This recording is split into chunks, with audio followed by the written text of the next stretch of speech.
চলতি মাসে ভারতের নয়াদিল্লিতে সফরের মাধ্যমে শুল্ক ইস্যুতে আলোচনার কথা থাকলেও তা বাতিল করেছে যুক্তরাষ্ট্রের বাণিজ্যিক প্রতিনিধি দল। তবে ভারত বলছে পরে নতুন তারিখে এই সফর আয়োজন হতে পারে।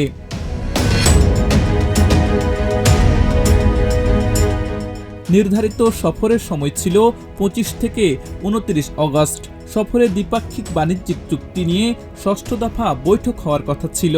বিশেষ গুরুত্ব ছিল মার্কিন প্রেসিডেন্ট ডোনাল্ড ট্রাম্পের রাশিয়ান তেল আমদানির কারণে ভারতীয় পণ্যে ২৫% শুল্ক আরোপের ঘোষণার পর।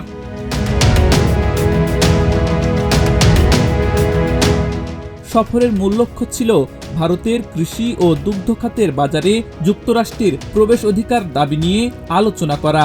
ভারত বলছে এতে ক্ষুদ্র ও প্রান্তিক কৃষকদের জীবিকা হুমকির মুখে পড়বে। ট্রাম্পের শুল্ক ঘোষণার পর ভারতের প্রধানমন্ত্রী নরেন্দ্র মোদী স্বদেশি পণ্যের উপর জোর দেন এবং স্বাধীনতা দিবসের ভাষণে কৃষক ও জেলেদের প্রতি সমর্থন প্রকাশ করেন।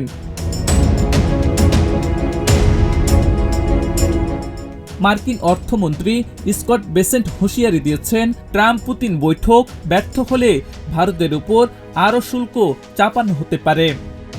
আব্দুল হাকিম, প্রজন্ম ২৪।